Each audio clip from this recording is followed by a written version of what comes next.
well, how much just kind of refocusing do you guys have to do after the emotional high of last night, just getting locked back in for today? Yeah, obviously last night was awesome. Super emotional and all that, super exciting. But yeah, gotta be locked in today. Guys showed up, ready to go, getting their work in, getting prepared. We'll be ready for game 2. And then when Yamamoto's been good this postseason versus some of the outings where he struggled, like what has been the difference you've seen from him when he is at his best? It's just his execution. Putting the ball where he wants. Getting ahead of guys and then putting guys away. Just normal pitching stuff. Honestly, he's obviously really good at pitching. But when he goes out and execute, it's really good stuff. Another question for Will. Ron?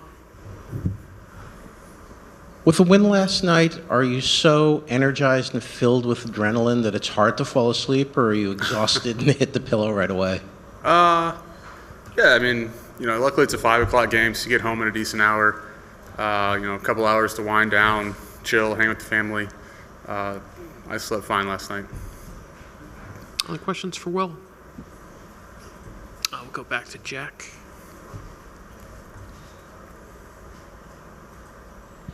Just how much of a whirlwind has this week been for you with everything obviously going on off the field and having a new kid at home? Just kind of what's this week been like?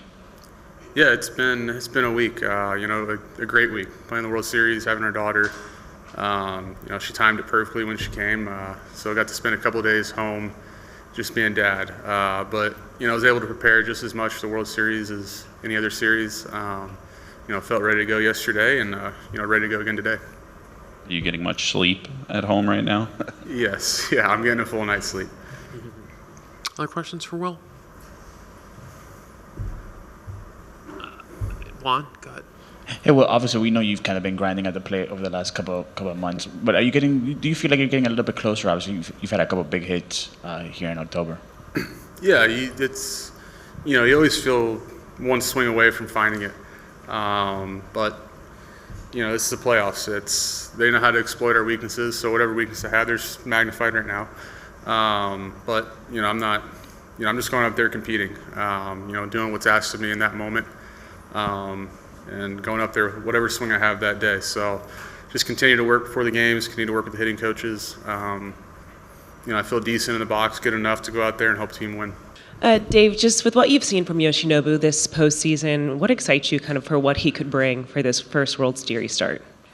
I think the thing that excites me is his temperament, poise, the ability to control his emotions and still make pitches. So, first World Series appearance, and he'll be ready.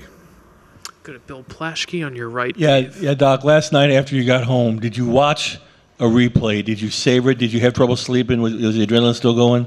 I did. I did. I got home, and then my wife, my son, my mother-in-law, we did some replay thing that you can do that I don't know how to do. My son put it up, and you could kind of watch the quick highlights, and so I saw all that stuff. It was pretty spectacular, very spectacular. Yeah. Go a little bit. Oh, got it. So we'll go. Who's up next? We had Clinton or Shy first, just because you're there, and then Clinton. Dave, in the ninth inning there when you chose to walk Soto, and obviously it's a pretty tough gauntlet to navigate. How are you factoring or where you're picking your poison between those three guys, and how much does them being left, right influence some of your decisions in that setup? It's certainly a pick your poison type of situation. I think I've got to kind of weigh, the moment, the today's game. That's why I sort of thought about potentially shorten Kopech a little bit on his pitch count to have him ready, feeling frisky for tonight's game. The particular matchup, I just felt, right there, the game was on the line, and it certainly wasn't ideal to have Blake do an up-down in game one, but I just felt that, that was the game for me at that point in time. So that was kind of the thought, and it never feels good to get to judge. Third row on your right, Dave. Clinton. Dave, it's one thing for you to come home and have your moment and wake up and say it's just another day. How do you take that temperature amongst your guys, though, in terms of, hey, that was historic last night, but we've got this game too. Here's what we're doing. Yeah, so I've made my way around. Guys, we celebrated the heck out of last night, as I thought we should have. But today, it's a new day, and guys are back to work. So I do think that there's some kind of momentum, excitement that will kind of carry over to tonight's game. But as far as kind of just sitting back on last night's game, that's over. Juan, right in the second row here. Dave, do you know what you're going to do with your pitching plans for the next for Game 3? And Walker will start Game 3. And what kind of went into going with Walker in 3 as opposed to maybe a bullpen game and vice versa?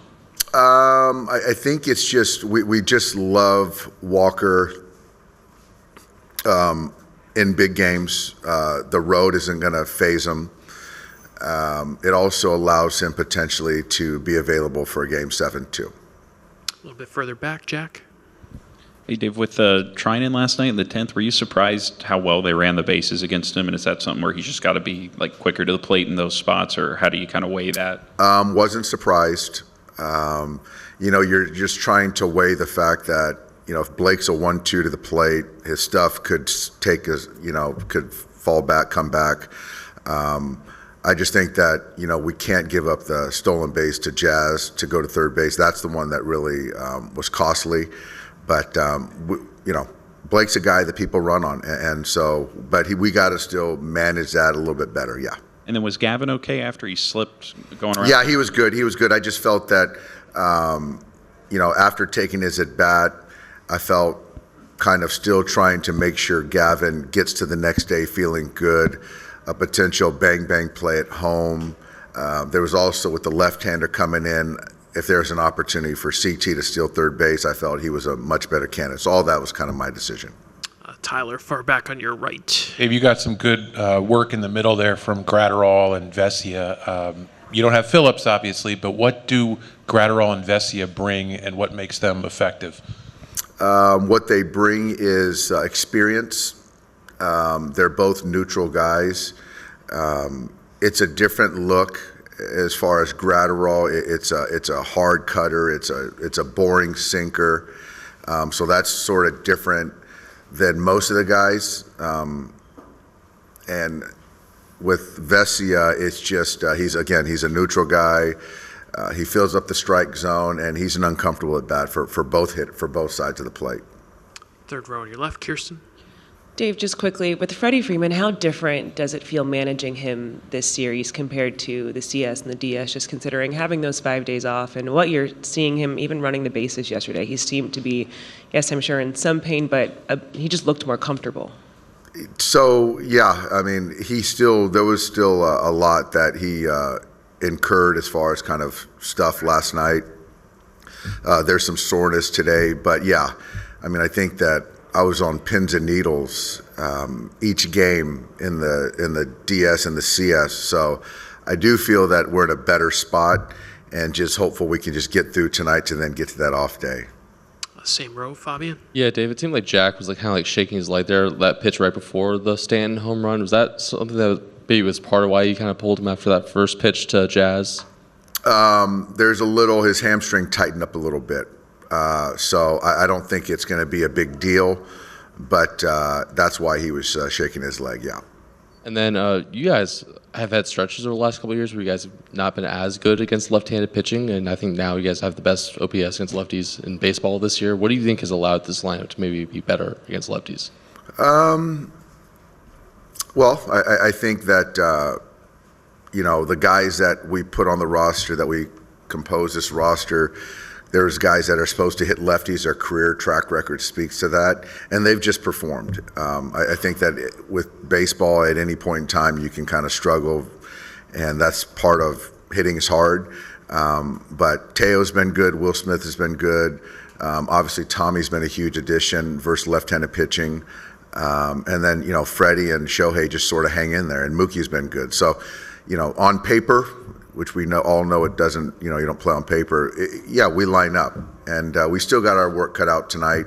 It's going to be heavy velocity and then, breaking balls down below. So if we're good in the strike zone, we should have a good night.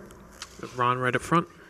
Which of your teammates back in the minors first named you Hit Doctor, and who shortened it to Doc? I think it was a guy named Mac White, South Carolina Gamecock. We played together our first year in Jamestown. Did he do both, or did he Hit Doctor? And You know what? I know that's where the name Doc came from. So I probably self-proclaim myself the Hit Doctor, I guess. Go to Barry up front. Hey, Doc. So really, you've been involved in two of the greatest games in history against the Yankees, 2004 and this one last night. How did the two compare? Yeah, that's a great question. It's different from the two different vantage points.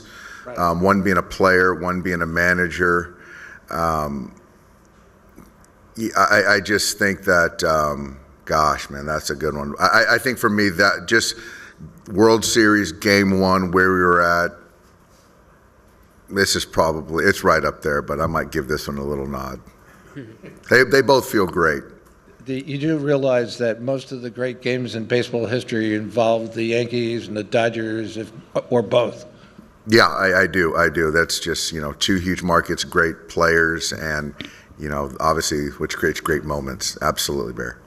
Do a couple more. 5 rows back on your right. Can I ask about Gratterall's barehanded play and just sort of like what it says about his composure, mind state to make a play like that in that situation? Yeah, I'm happy he made the play. It wasn't Tom Amansky-esque, but I'm happy he made the play, and yeah, he's very comfortable fielding his position however he goes about it. Anything else for Doc? Eric? Dave, we haven't seen the lineup. I know you said Kike is going to play. Is he at second? Is that your plan? Kike is at second. Tommy will be in center. Miggy Rowe will be at short.